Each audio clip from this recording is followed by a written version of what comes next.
안녕하세요. 저는 4장과 5장에 대해 설명할 유원상입니다. 4장과 5장은 오픈시브의 핵심 요소라고 할 수 있는 행렬과 이와 관련된 기본적인 함수들을 다루고 있습니다. 그래서 이 4장과 5장은 다음과 같은 순서로 진행하려고 합니다. 우선 행렬을 표현한 클래스의 종류와 코드의 구조에 대해서 알아보고 앞으로 사용할 오픈시브의 다양한 함수들의 공통적인 인터페이스에 대해서 알아보겠습니다.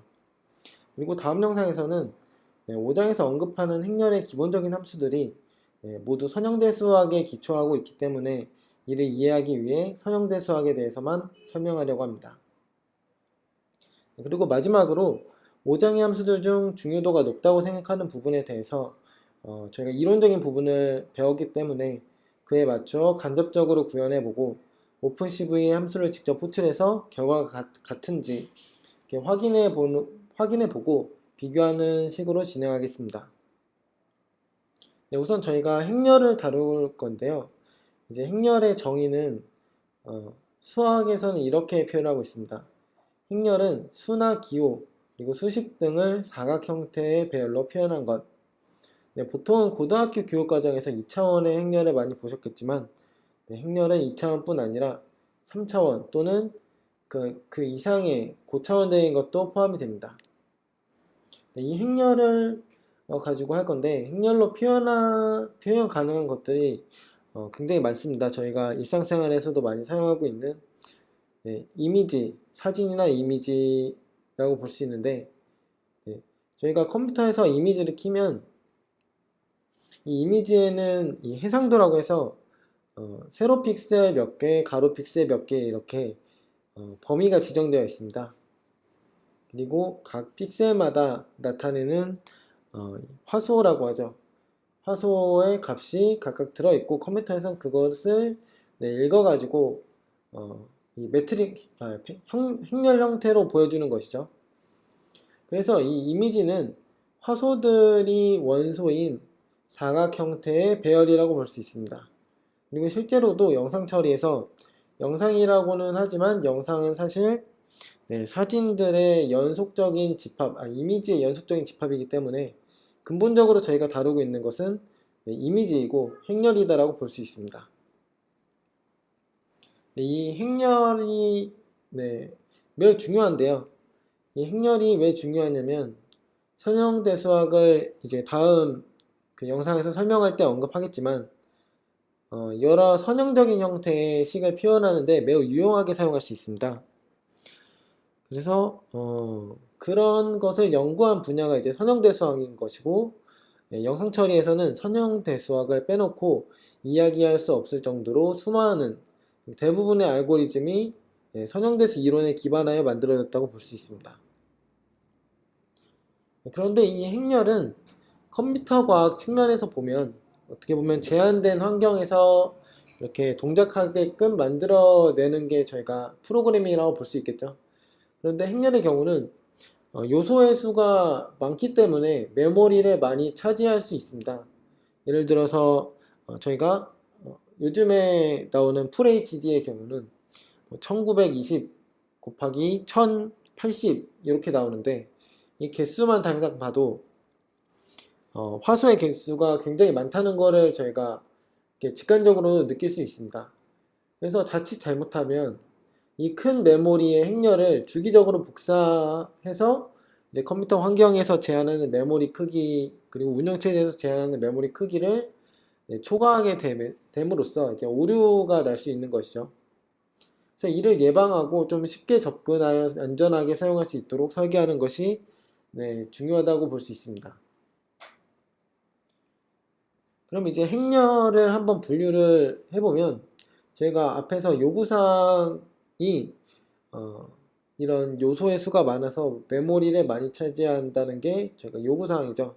제한된 요구사항 안에 이걸 어떻게 설계할지를 저희가 오픈CV에서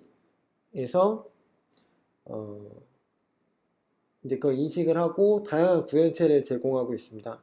그래서 메모리 방식에 따라서 크게 두 가지 분류가 있는데 첫 번째는 이 행렬 크기가 있는데 여기서 실제로 사용할 의미 있는 값을 가지는 요소는 매우 적을 때 저희가 수학적으로 봤을 때는 희소행렬이라고 하는데, 그런 것을 나타내기 위해서 이제 스파스 맷, 결국에 스파스는 약간 희소하다라는 것이죠. 스파스 맷이라는 것이 있습니다.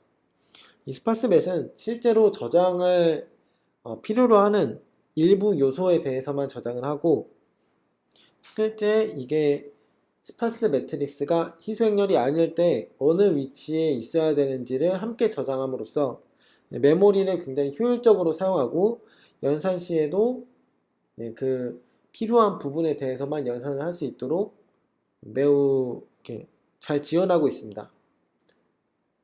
그리고 이것이 아닌 두 번째는 전체 행렬의 크기의 요소를 전부 저장하고 일일이 다 계산하는 맷이라는 클래스가 있습니다.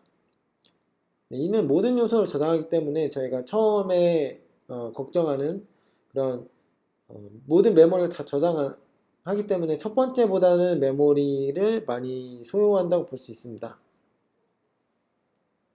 계산적인 부분에서도 약간 걱정이 될 수 있는데, 오픈CV에서는 행렬 관련 연산이 모든 값을 계산하는 데 굉장히 최적화가 되어 있기 때문에 아주 특별한 경우, 즉 크기가 정말 큰 이 행렬에 요소가 많이 없는 경우를 제외하고는 대체로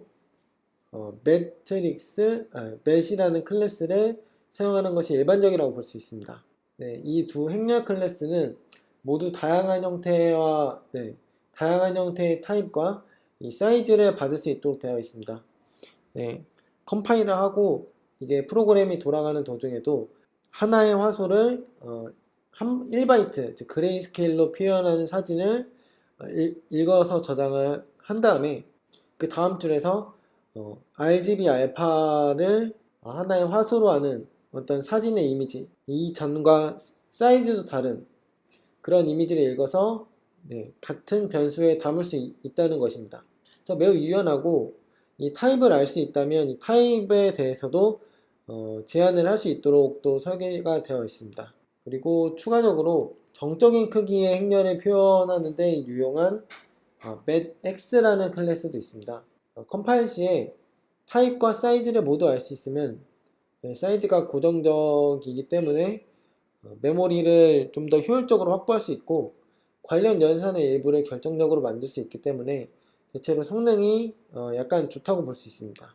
네, 오픈CV를 할 때 이 세 가지 행렬 클래스의 특성을 올바르게 이해하고 상황에 맞게 사용하는 것이 기본이 된다고 볼 수 있겠습니다. 그래서 간단하게 방금 설명한 클래스들을 코드를 한번 보여드리겠습니다. 네, 저는 이렇게 컴파일 환경을 구성을 해놨습니다. 여기서 코드로만 보여드리겠습니다. 따라 하실 때는 그 1장과 2장에 나와 있는 그 환경을 구축하는 예제를 한번 따라 해서 똑같이 환경을 구축해 보시면 되겠습니다.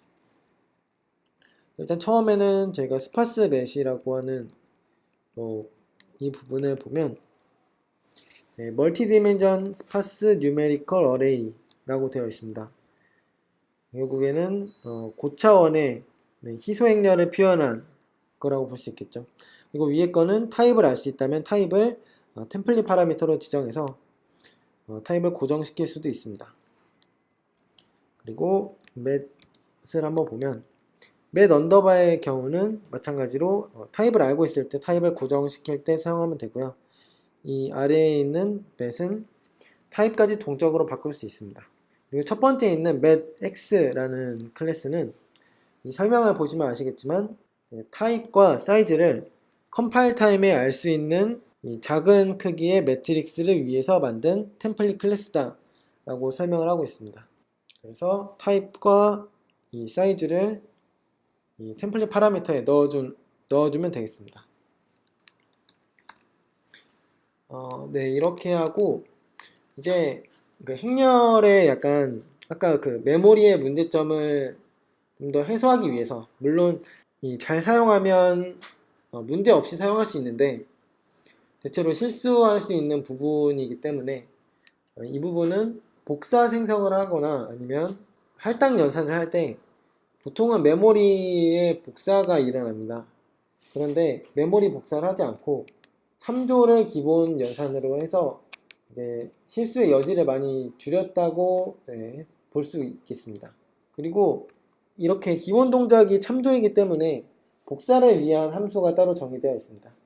메모리를 해제 시점을 저희가 정의를 따로 해줘야 되는 것에 비해서 메모리 관리를 이 레퍼런스라는 객체의 개수를 카운팅을 함으로써 참조하고 있는 게 없을 때 이제 사용할 전혀 안 할 때 메모리를 해제하도록 하는 메모리 동작 방식도 지원하고 있습니다. 그럼 저희가 C++ 표준에서는 이게 스마트 포인터라고 하는데 스마트 포인터류의 좀 스마트하다는 뜻이죠. 그래서 거기에 쉐어드 포인터, 즉 공유할 수 있는 포인터라는 그런 기능과 똑같다고 볼 수 있습니다. 그리고 방금 설명한 클래스보다 사실 행렬 관련 클래스가 더 있습니다. 이 클래스들은 이기종 간의 행렬 연산을 쉽게 할 수 있도록 지원하는 라이브러리들의 좀 더 특화해서 만들어진 클래스인데요. 다른 아키텍처에서 연산을 하고 싶다, CPU가 아닌 GPU에서 이 행렬 연산을 하고 싶다 할 때는 플랫폼에서 그 아키텍처를 지원하도록 오픈CV를 빌드한 다음에 매트릭스를 만들 때 타입만 바꿔주면 손쉽게 전환을 할 수 있습니다.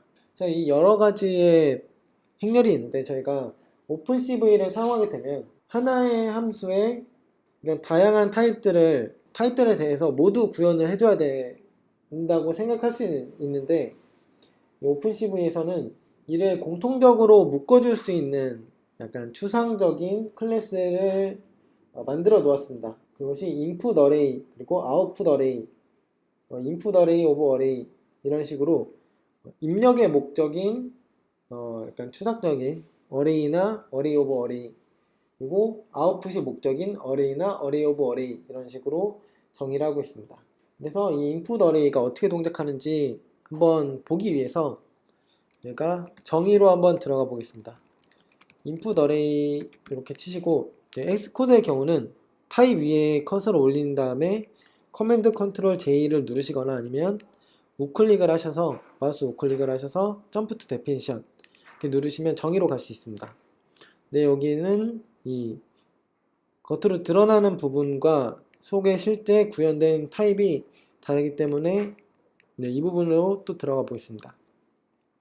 네, 이게 입력이기 때문에 변경이 불가능한 의미를 내포하고 있습니다. 그래서 콘스트를 붙여줬고요. 여기 구현으로 가보시면 이 인풋 어레이를 생성하는 다양한 복사 생성자가 여기 정의되어 있습니다. 그러면 어레이, 지금은 인풋 어레이이기 때문에 어레이에 추상화하여 이제 어레이에 들어갈 수 있을 법한 것들을 이렇게 정의를 해 놓은 것이죠. 보면 뭐 매트릭스도 있고 벡터도 들어가고 이렇게 다양한 타입들이 있습니다. 그 중에 조금 저희가 이 앞에서 언급하지 않은 매트릭스가 몇 개 있는데 이 쿠다 이 콜론 2개하고 CPU 맷이라는 것과 이 U 맷이라는 게 있습니다. 자, 이 두 개가 이기종 간의 연산을 지원하기 위한 이 약간 특화된 매트릭스 클래스라고 볼 수 있는데요. 위에 거는 이 써져 있는 듯이 그냥 쿠다 아키텍처에서 GPGPU를 사용할 수 있도록 내부 행렬 연산에서 GPGPU를 사용할 수 있도록 추상화해 놓은 그런 매트릭스고요. 아래는 이 오픈CL 아키텍처에서 사용할 수 있도록 만들어 놓은 것입니다. 그래서 이 덕분에 하나의 함수에서는 하나의 인터페이스만 가지면 되는 그런 효율적인 부분을 이 인풋 어레이로 가져갔다고 볼 수 있겠죠. 그리고 여기서 이 이기종 간의 연산을 지원하는 이유가 보통 GPGPU는 행렬 연산에 특화가 되어 있습니다. 왜냐하면 행렬 연산은 요소와 요소 사이의 연산을 조합해서 결과를 만들기 때문에 이 요소와 요소 계산을 하면 이 다른 요소와 다른 요소는 서로 독립적으로 계산이 될 수 있기 때문에 병렬 처리가 매우 유용하다고 볼 수 있습니다. 그래서 이렇게 병렬 처리를 위한 지원을 같이 하게 되는 것이고요. 이제 함수 호출하는 부분도 함수 호출하는 부분을 한번 보겠습니다.